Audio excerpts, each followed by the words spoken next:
Hey there guys, Coach Brandon here today, and today we're going to be going over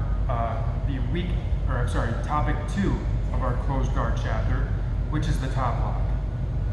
Last week we looked at the idea of taking my opponent's elbow all the way across the center line for the side scissor.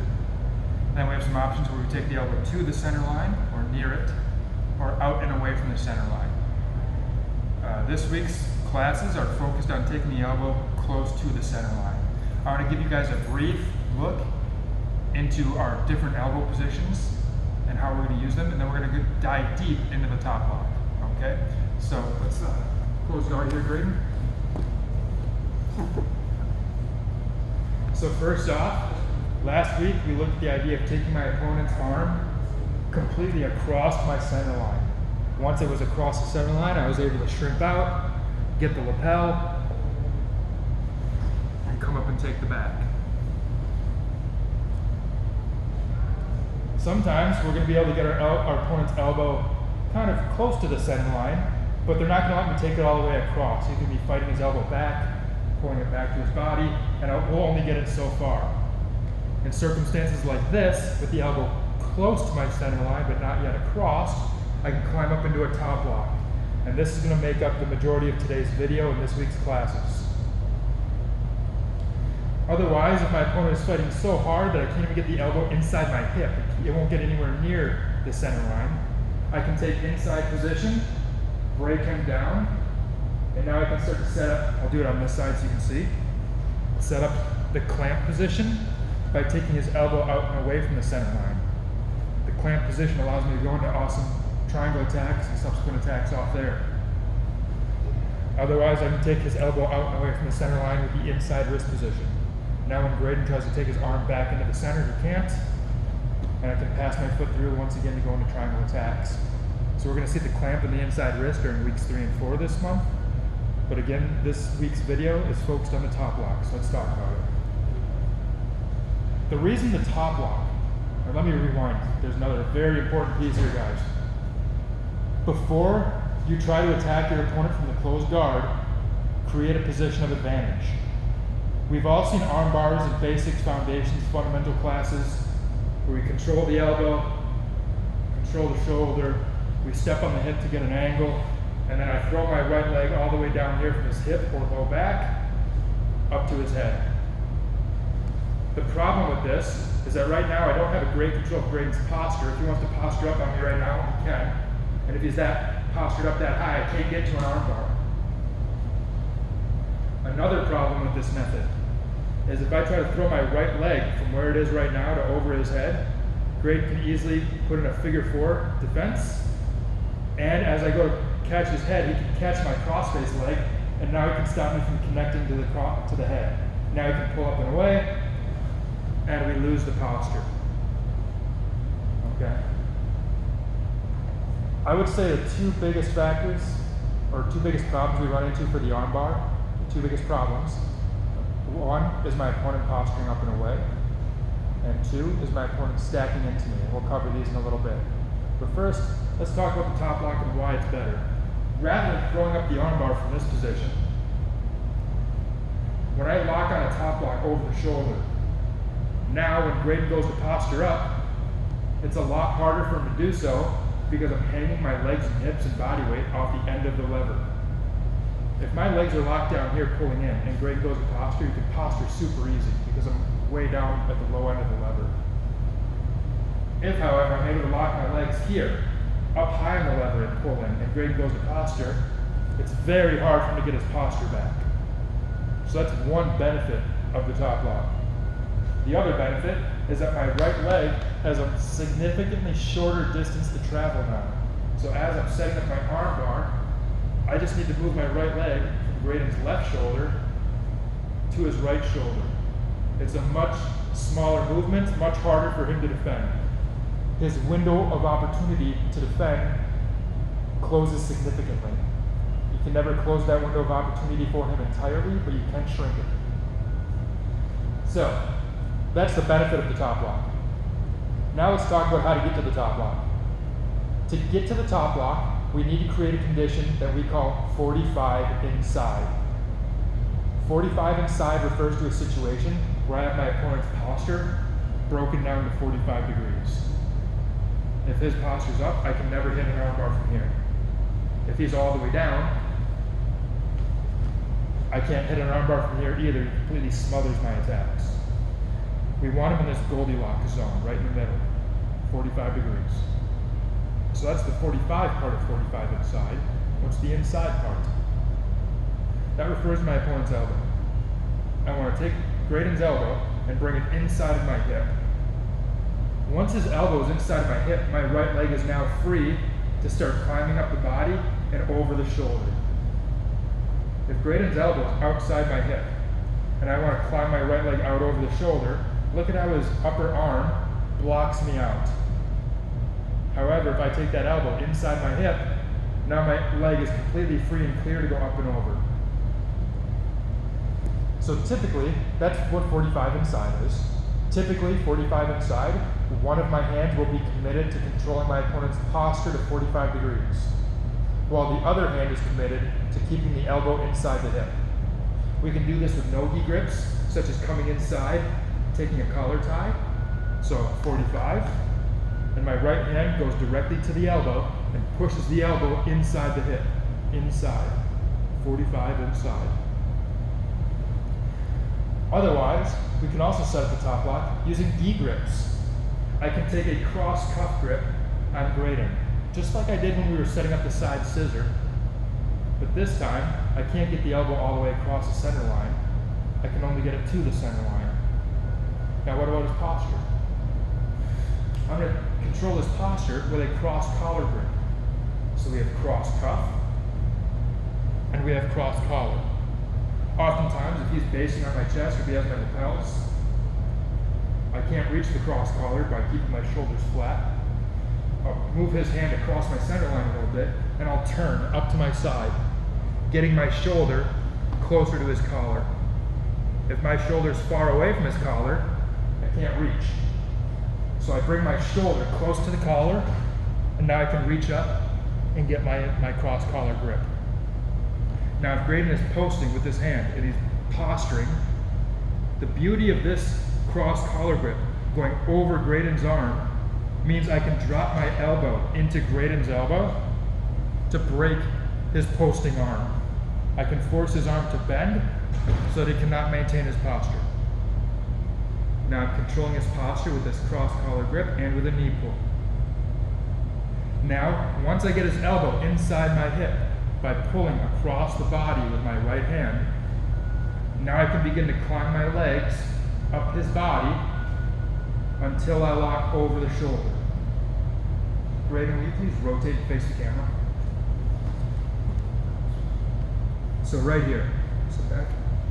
This is the top lock. I want my leg over his shoulder and flush to the head. You should not be able to see his shoulder.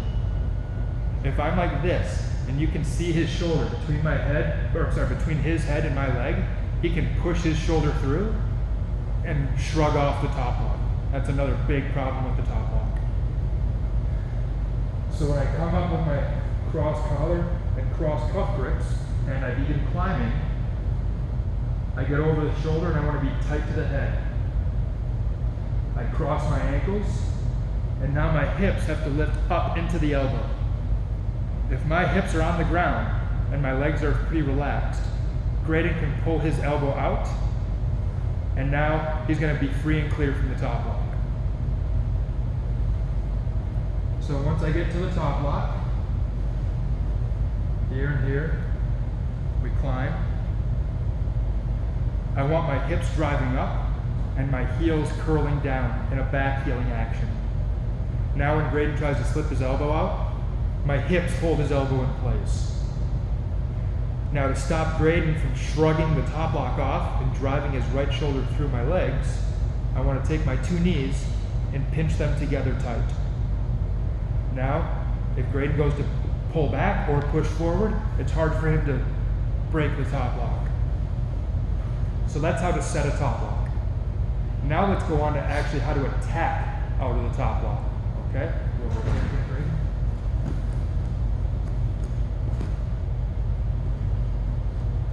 So once again, I'm going to get my grips, cross cuff, cross collar, breaking the posture, pulling the elbow inside the hip, and we begin climbing to a good top lock.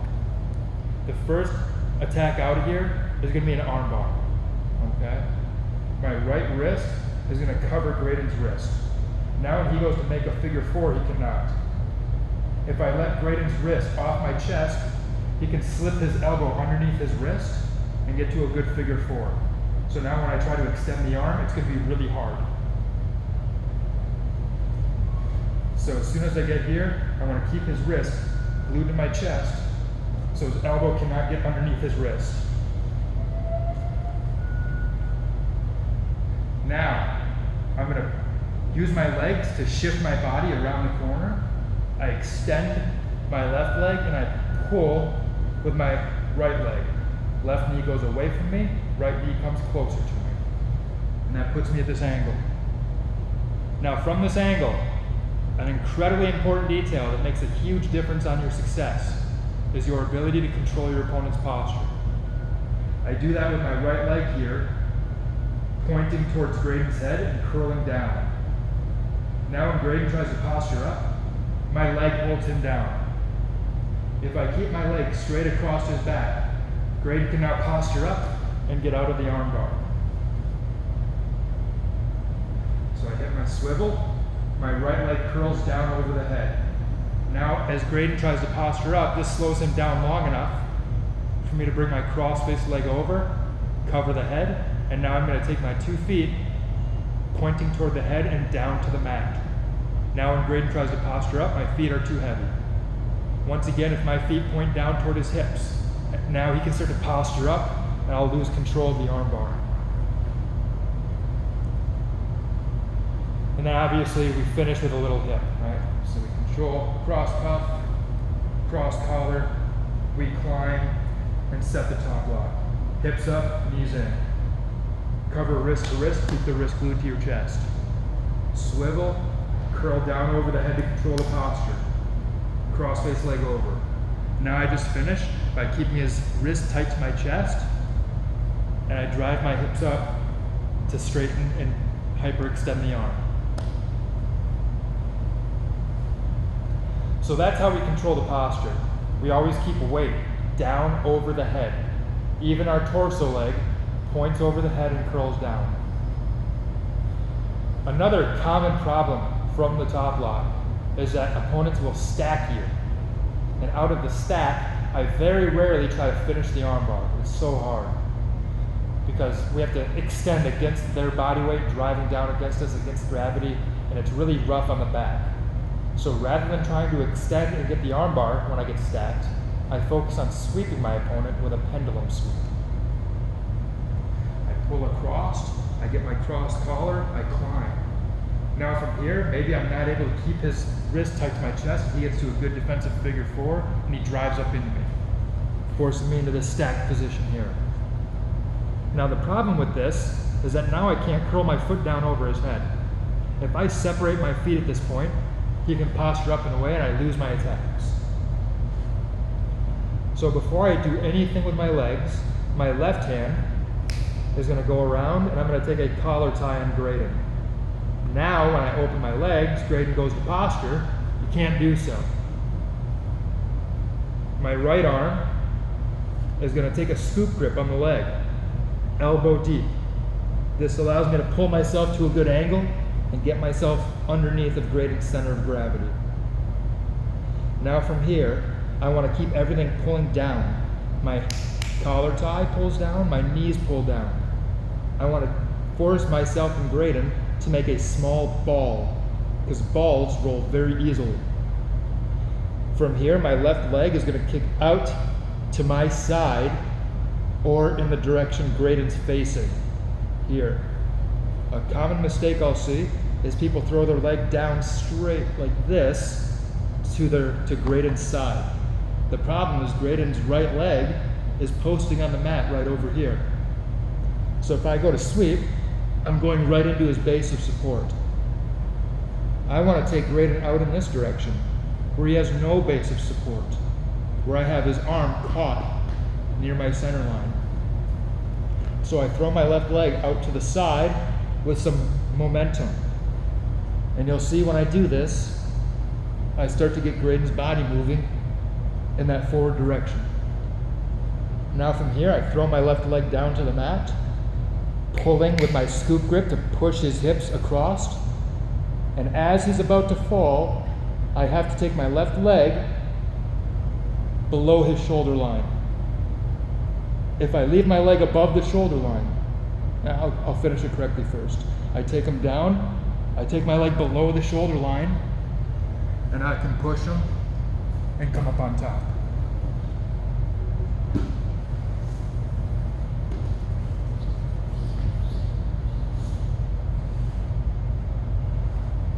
The problem with figure fours and stacks, I control the posture. I take a scoop grip, pulling myself underneath. Now the problem, if I leave my left leg above the shoulder line, his shoulder lands, and now my leg is stuck here. Sometimes, if the opponent is more naive, you can get a quick arm bar here. But more experienced opponents are good at pulling their shoulders away and slipping the elbow. Now he can elbow escape underneath of me, and he might even get into ashigarami or get into some attacks of his own. So you've got to be sure that that leg goes below his shoulder line before his shoulder hits the mat. One more time, we're going to slow on this. From the closed guard, we get our grips to set up our position advantage. We set 45 inside. I climb, he figure fours and stacks. From here, can you rotate? Yeah, perfect. When I throw my left leg to the floor, it's important that before he falls, before his shoulder touches the mat, my leg goes from over the shoulder to under the shoulder. Here. And now I can start to climb up and take them out. So that's our pendulum sweep out of the top lock. I get stacked a lot out of the top lock. So that pendulum sweep saves me, I'd say, more than anything else out of the top lock. I would say the pendulum sweep is what I find success with more than anything else. So make sure it's a part of your game. Next, we're going to go on to, let's see, we've covered the top lock, the arm bar, the pendulum sweep. Let's cover the triangle options out next.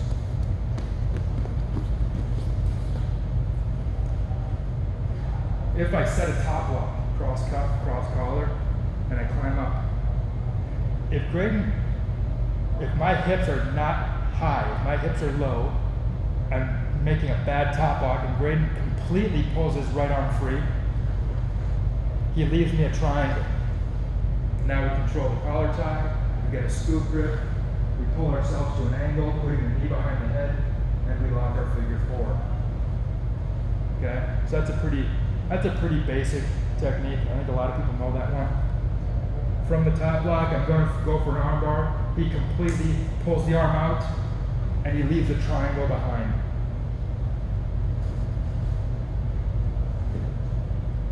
Okay. What I would say is more common, especially as you grapple better and more skilled and more knowledgeable opponents, is they will slip the elbow, but they'll leave the wrist in. So now you almost have a triangle, but not quite, because he still has his second hand inside. But there's a great dilemma that we can do once our opponent assumes that position. Okay. So I take my cross cuff and my cross collar. I begin to climb his body, locking over the shoulder for a top lock. Now, as I climb, this is often where I lose it. I want to pull his elbow so that my hips get behind his elbow. He's pulling his elbow back to avoid that. And as I climb, I feel his elbow slip inside of my hip. So I end up almost locking a top lock, but his other hand is inside. But his elbow's not. So I can't armbar him. I lost the elbow, but his hand's in. So oftentimes what people will do from here is they'll connect their two hands, and they'll pry my leg away, and then he can start to pass. Now what I want to do first, let's say I have my grips, I climb to the top lock, he slipped his elbow, and we're here. Graydon's right arm is committed to defending the triangle. Let's spin 180 degrees. So we're here. His elbow's here, but his wrist is here. What I do when I get to this very common position where Graydon has his hands connected here is I create a dilemma between the triangle and the pendulum sweep. Let's move to the wall just a little bit. We're going to go off frame. So once I'm here, I'm going to try to mimic a pendulum sweep, just like we did from the top block when I got stacked. I'm going to take my left hand and I'm going to take a collar tie to control his posture. My right hand is going to get a scoop grip on the leg over here to help give me an angle. Now I want to try to put Graydon's right shoulder on the floor. I'm going to push off my shoulders and straighten my body so I can start to generate some momentum. Here. Coming up to my right side. Now I'm going to do a quick knee pull as I turn to my left and extend him to my left. As I pull up on the scoop grip, pulling his leg up. Now Graydon's right shoulder is on the mat. Let's rotate. Now it's easy for me to push off the mat, coming up to this top position here where I can sit. Now from here I can look to either try to posture and separate the arms, or I could look to dismount and take top position. So that's what happens when your opponent leaves the arm inside. However, they don't have to leave the arm inside. He does not have to accept the sweep. He might stop the sweep and prevent it by withdrawing the hand and posting. But when he withdraws the hand, he leaves behind a triangle. So once again, cross cuff, cross collar. I want to pull his elbow forward as I climb, but he pulls his elbow back and gets his elbow free. Now he just has his hands connected. We just looked at a situation where Graydon left his right hand inside. No, back, leave your right hand inside. We're up. And we looked at the situation where he left his right hand inside and we could sweep. Now let's look at a situation where the person does not accept the sweep, where he withdraws his right hand and he posts on the mat. So I once again take a left hand collar tie, right hand scoop grip. Now I want to generate some push-pull. I push into Graydon, getting him to push back into me. When he does, I drop, I pull, and he bases with the hand. Rotate. So because he bases with the hand, I now have his head and one arm inside. So now I control the collar tie. I get my scoop grip, and I come to our good attacking position for the triangle, where I take my left knee, covering the carotid artery in front of the neck. My right knee is here as a wedge behind Graydon's head, so when Graydon goes to posture, my right knee controls him, and I lock my figure four. I squeeze, and I have my submission. Okay, so that's going to be most of our attacks out of the top block. I'm going to show you one more thing, but let's quickly review. We know how to set the top block using 45 inside. We know how to glue their wrist to our chest so they can't figure four their arms. We control their posture with our torso leg curling down over their head, and we can get to an arm bar. If he figure fours his arms and begins stacking me, now we can go into a pendulum sweep by controlling his posture with a collar tie and taking a scoop grip on the leg. And then we use our leg as a pendulum to generate momentum and sweep him forward. If I go to set up the top block and he withdraws his arm completely, he leaves us behind a triangle. If I go to set the top block and he slips just the elbow, but his hand is inside, we create a dilemma between something similar to a pendulum sweep, if he leaves the hand in, or a triangle if he withdraws the hand to defend the sweep. Okay, so we've gone through a lot of good things so far. There's one last thing I want to show you, and that's connecting this week's lesson to last week's lesson. Connecting the top block to the side scissor. We already know that the top block is predicated on getting his elbow inside my hip, close to my center line. Oftentimes when I lock a top block, my opponent goes into strong defenses for an armbar, but they forget about their elbow position. So from the top block, I can shove the arm the rest of the way across, perform a knee shrimp getting out to the side, and I once again find myself in the side scissor, primed and ready to take the back, or go back into our flower sweeps and pendulum sweeps. Let's take a look.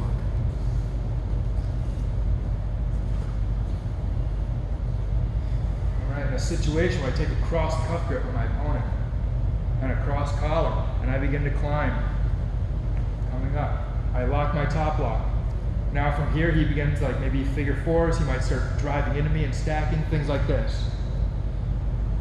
What I'm going to do is my left hand is going to take a collar tie so I can control his head position. And my right hand is going to post right here behind his elbow. Thumb post right behind the elbow. Now what I'm going to do is I'm going to shove his elbow across, and then I'm going to knee pull in. I may even go back. If I feel like I can't push his elbow, I may push him away slightly, because his elbow driving down into me creates friction.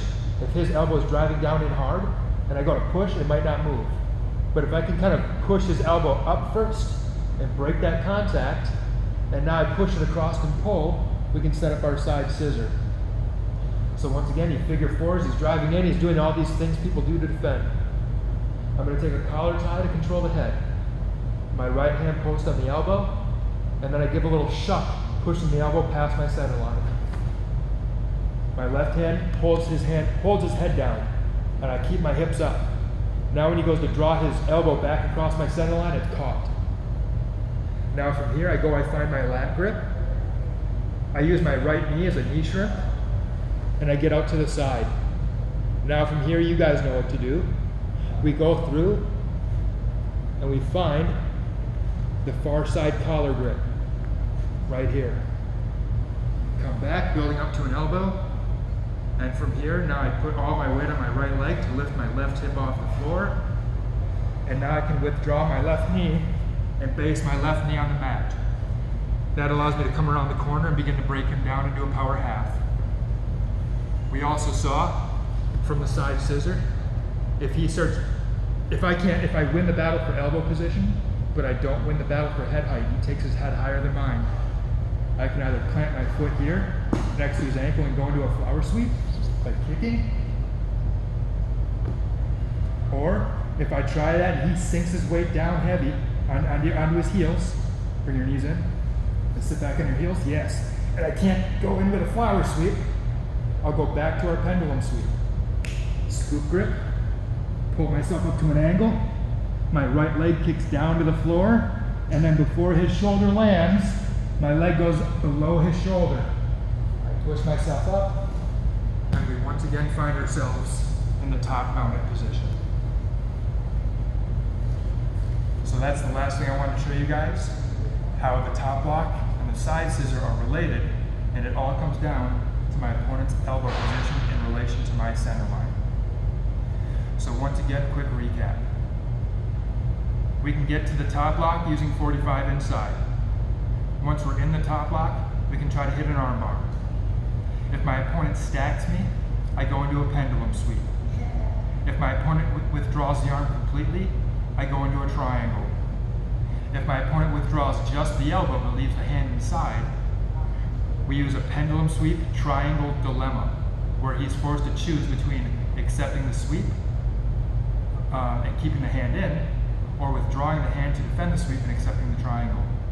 And then last but not least, I can always look to shove that elbow the rest of the way across and go back into our side scissor game, where once again we create dilemmas. If he moves away from me, I come up and take the back.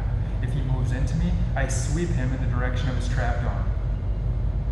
Alright guys, that's a lot of good information for the top lock. I hope you guys are able to take this game and piece it together with your side scissor, trying to fight for good elbow position and fight for posture. And hopefully you guys are becoming a little bit more dangerous from the bottom close guard.